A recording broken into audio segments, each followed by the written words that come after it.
everyone, so I hope you have a cup of coffee or a tea or even just a glass of water, because I've got a feeling this one is going to be a long one.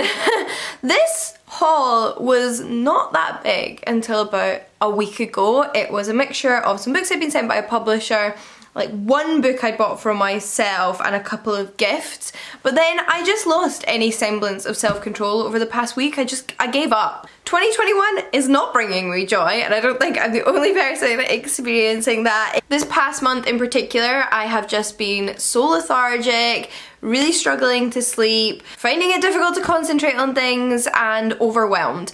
And I don't think that's like a personal issue. I'm pretty sure from talking to a lot of you online that we're all going through something similar, and for many of you much worse. But one of the things that I did just allow myself to do was buy a bunch of books I'd been considering buying anyway over the past few weeks on deals, so we now have what I am afraid to say is quite a large book haul. Acquired in a month where I have literally read 3 books, so you know what, like this is where we're at. It was not my plan.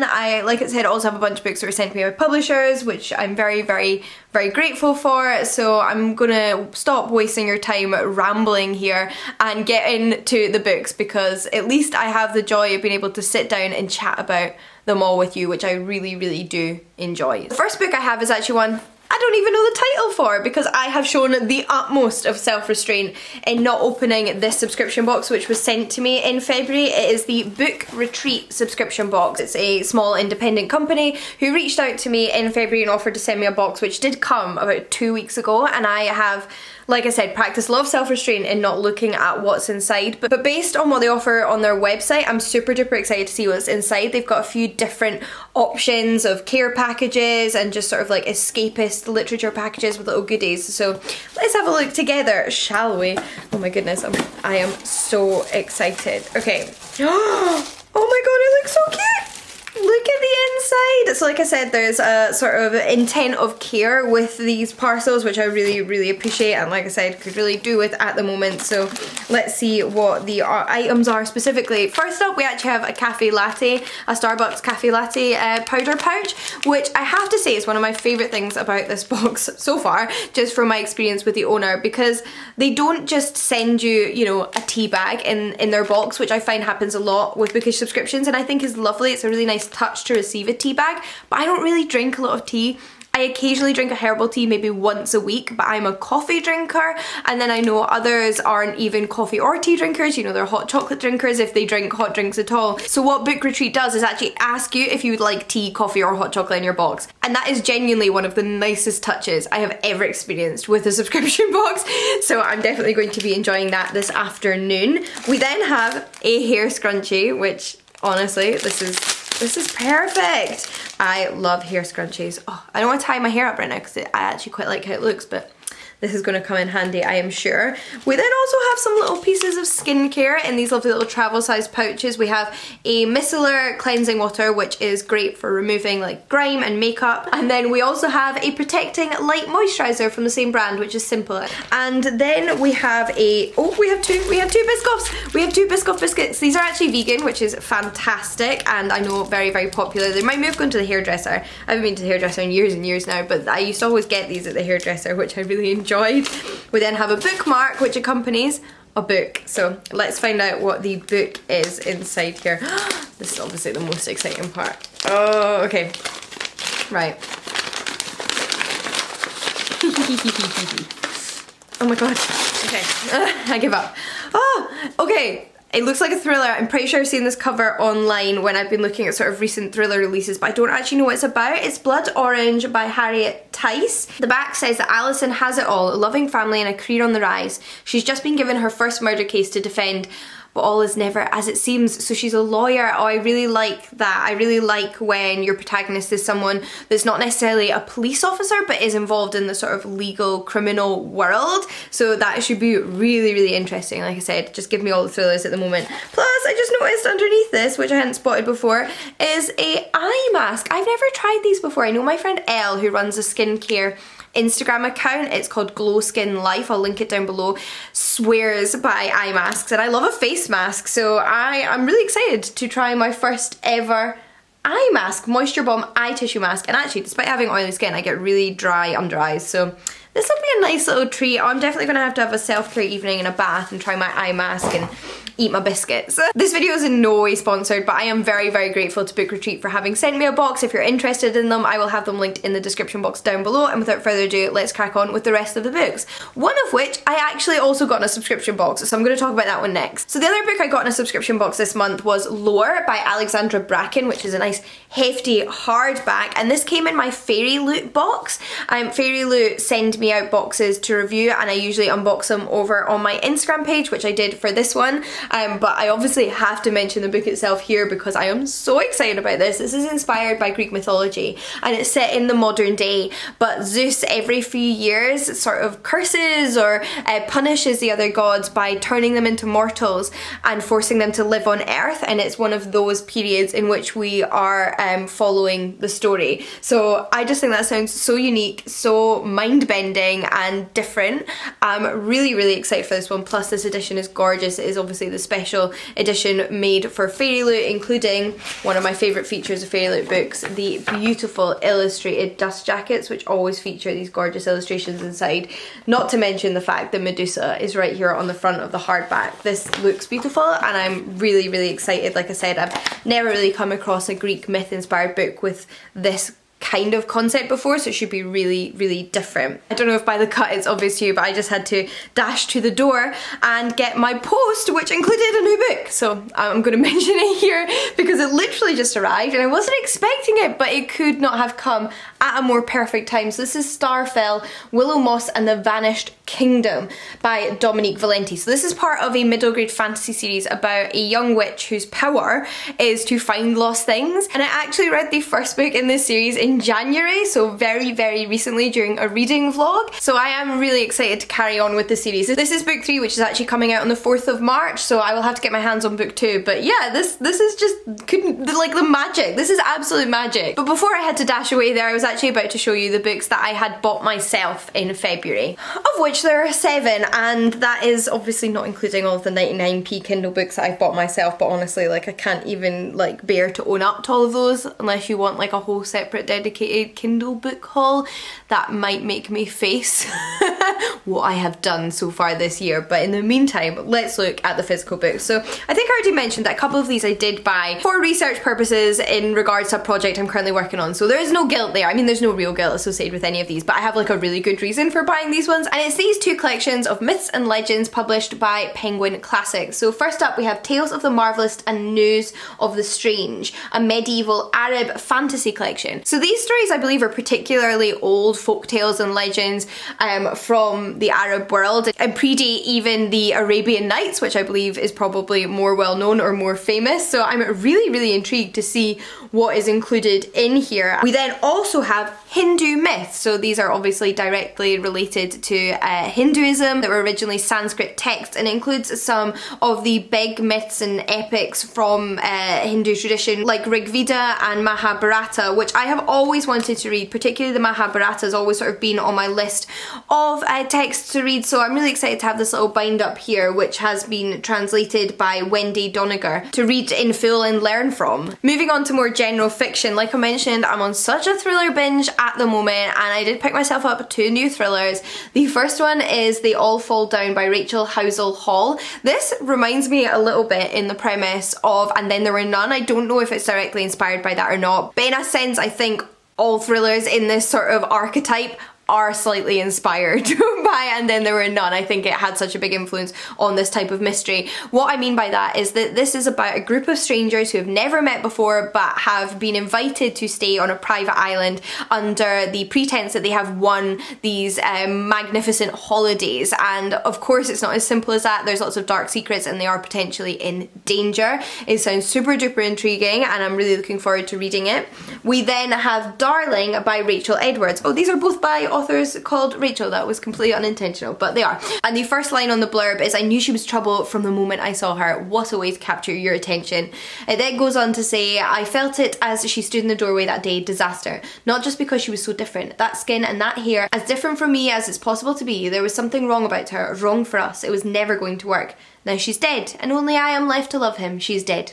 and it's all my fault. So I believe this is about a marriage and another strange woman who enters into their like family dynamic, and then obviously a death and the circumstances surrounding those deaths. Moving away from the thriller genre, however, I do have a YA fantasy book, and that is The Bone Season by Samantha Shannon.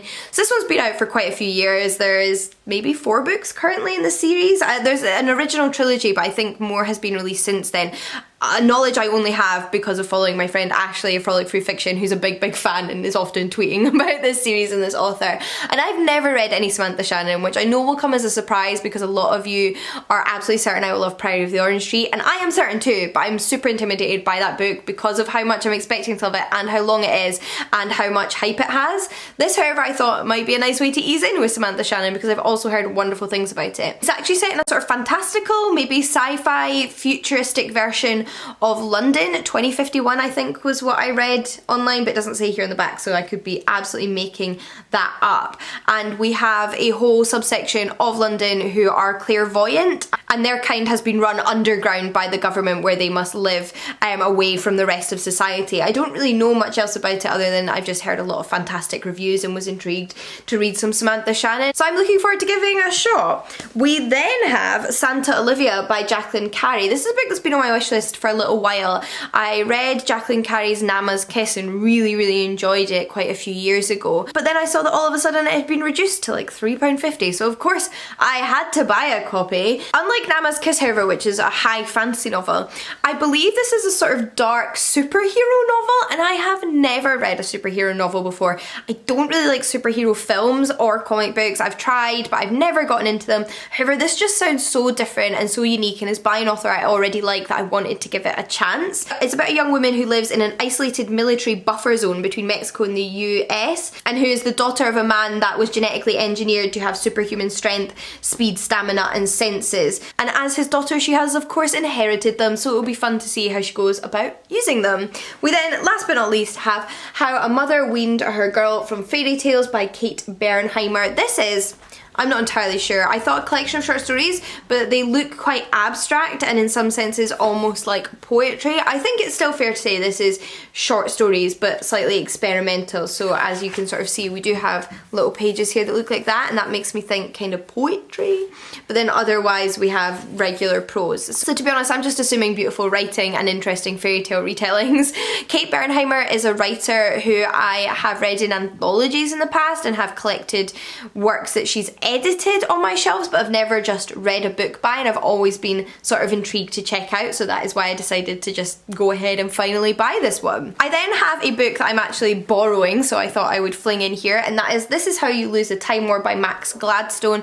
This is being lent to me by my boyfriend, who recently read and adored it, and I am so excited. It sounded really intriguing before he'd read it, but now that I know he loved it, I'm all the more excited to read it.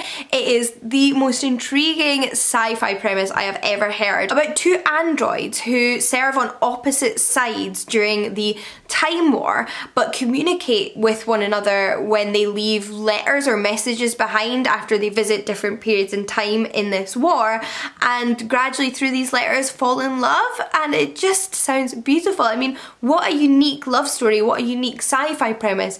I believe it's meant to be quite beautifully written and really emotive, and I really have no idea where it's going to end up, but I'm super excited to go on the journey with it. We then have 2 books that were very kindly gifted to me by a subscriber, Chris. The first one is Seer of Seven Waters by Juliet Merlier, which is book 5 in the Seven Waters series, and I've actually already read this one, but I've been trying to make sure I have the whole collection on my shelves for future rereads, and I don't own books 4, 5, or 6. I mean, I do own 6 now, but I didn't own 6 until last month, and now I own book 5, and the only one I'm missing is book 4. And the only one I'm missing is book 4. Although I do believe that's one that's slightly harder to get your hands on, because when I look online it always seems to be super duper expensive and unavailable in mass market paperback, which is what all my other editions are in. But regardless, this was very thoughtful, and I'm super excited to almost have the full collection at this point, because I love these books. They're one of my favourite series of all time. It's a fantasy series set in medieval Ireland that I have droned on and on and on about in my videos already, so I won't dwell too much on it. But yeah, like I said, it's really nice to almost have the whole collection collection so that I can do a reread in the future. Chris then also sent me The Lost Man by Jane Harper, which is another thriller, so you know I'm super excited to read this one ASAP. It's about two brothers who meet at the remote border of their vast cattle properties under the unrelenting sun of the outback. In an isolated part of Australia, they're each other's nearest neighbour, their homes hours apart. They are at the Stockman's grave, a landmark so old that no one can remember who is buried there. But today, the scant shadow it casts was the last hope for their middle brother, Cameron. The Bright family's quiet existence is thrown into grief and anguish. One reason in particular I'm super excited to have this one on my shelf is because I've been looking for more thrillers that aren't set in either the UK or the US, which is where most of the thrillers I've read have been set. Most recently I read one set in New Zealand, which I absolutely adored, and this will be another one that's set somewhere a little bit different for me as a reader. We then move on to books I was sent by publishers, and the first book or books I want to show to you are actually a set. So it is this set of books here, which are not all the right way up, but I'll show you them all individually. And these are the new Neil Gaiman editions from Headline Books. They were kind enough, generous enough to send me an entire set, which I'm very, very, very grateful for. And these feature new cover illustrations by Leo Nichols, which I just think are absolutely gorgeous. I have here, first, the only one of the 5 which I've read, Stardust. I have read a few other Neil Gaiman books, but mainly his children's books, whereas these are all adult fiction, and Stardust is one of my favourites by him. So if you are interested, I would really recommend this one. But then I have 4 which I haven't read, so I'd really love to hear from you which one you think I should read next. We have Nancy Boys, which has this gorgeous tiger on the front. Neverwhere, which I confess is the one I'm drawn to the most because it's set in a dark underground alternative London, which, as I've already said, I really, really enjoy and I've heard great things about it. Then we have American Gods, which although I haven't read, I have seen the TV adaptation of, so it's the one I'm probably the most familiar with aside from Stardust. And then lastly, The Oceans at the End of the Lane, which makes up, like I said, the whole set of 5. So do let me know which one of these 4 you think I should read next, because I've been meaning to read more of Neil Gaiman's adult work and because I have been meaning to read more of Neil Gaiman's adult work, so these couldn't have come at a more perfect time. I then have a copy of The Conductors by Nicole Glover. This is published by Del Rey, who are an imprint of Penguin, and I have been super excited for this one ever since I heard it was coming out this year. And this one is set in the aftermath of the Civil War in the USA and follows a woman called Hetty Rhodes, who was part of the resistance that helped slaves escape their enslavers with a little bit of magic. So there is a speculative twist to this one. Hetty can use magic, but now that the Civil War has ended and slavery has ended, although racism is still very much a part of life in the US, Hetty now finds herself attempting to solve a series of murders that the white cops refuse to touch. So this one just sounds super duper intriguing. Really, really excited for it. Love historical, love mystery, love magic, so it's all there. I then have another book that Del Rey sent me, although I wasn't expecting this one and had not heard of it before it arrived. It's The Wolf and the Woodsman by Ava Reid. And now this is obviously a proof copy here. The final book is out on the 8th of June 2021, and although I hadn't heard of it before, when I did read the blurb I thought it sounded super intriguing, so I'm definitely keeping it around to read. It's described as a darkly evocative fantasy steeped in Hungarian history and Jewish mythology, and I have not read a fantasy before inspired by Hungarian culture. The blurb reads, "In her forest-veiled pagan village, Evik is the only woman without power. When soldiers arrive from the Holy Order of the Woodsman to claim a pagan girl for the king's blood sacrifice, Evik is betrayed by her fellow villagers and surrendered. But when monsters attack the Woodsman and their captive en route, they slaughter everyone but Evik and a cold, one-eyed captain. Except he's no ordinary Woodsman, he's the disgraced prince, Gaspar Barony, whose cruelly zealous brother has plans to seize the throne and instigate a reign of persecution and genocide. With no one else to rely on, Evik and Gaspar form a tenuous pact to stop his brother." So it sounds like we may have a little enemies to lover romance in there potentially. It also sounds quite dark. Intriguing. I feel like I've used the word intriguing a lot, but it is one of the main emotions I have towards books I'm interested in, and inspired, like I said, by a culture I haven't read before in fantasy. Then penultimately we have Night Shift by Keir Ladner. This was sent to me by Pan Macmillan and it's published by the Picador imprint. I believe this one is a sort of dark literary thriller, which again sounds super duper up my my street and exactly what I'm looking for right now. It's about 23-year-old South African Maggie who's new to London and meets a distant and enigmatic Belgian Sabine. She recognises in her the person she would like to be. Unhealthy, toxic, potential friendship there I think we may have, which I've definitely seen in a few thrillers before but always enjoy reading. Giving up her daytime existence, her reliable boyfriend and the trappings of a normal life in favour of working at the same night shift hours as Sabine could be the perfect escape for Maggie. Let's be honest, it's not going to be, is it? I've already seen really good reviews for this one, so I'm looking forward to reading it for myself. And lastly, we have The Last Bear, which of course had to be the final book in this book haul, by Hannah Gold and illustrated by Levy Pinfold. This one is published by HarperCollins and it is a beautiful illustrated middle grade book. So there, for example, is some of the illustrations inside, that I also believe deals with global warming and the destruction of natural habitats for the animal kingdom, like polar bears, which is something I love to see explored in literature, particularly for younger audiences. And in this instance, we have a young girl who meets the last ever bear. She's been told her whole life there's no bears left where she lives, but then she meets this bear and I don't know what happens next. Maybe she saves him, maybe they have an adventure, who knows, but it looks beautiful and I'm really excited to read it. Look at that, this is just gorgeous.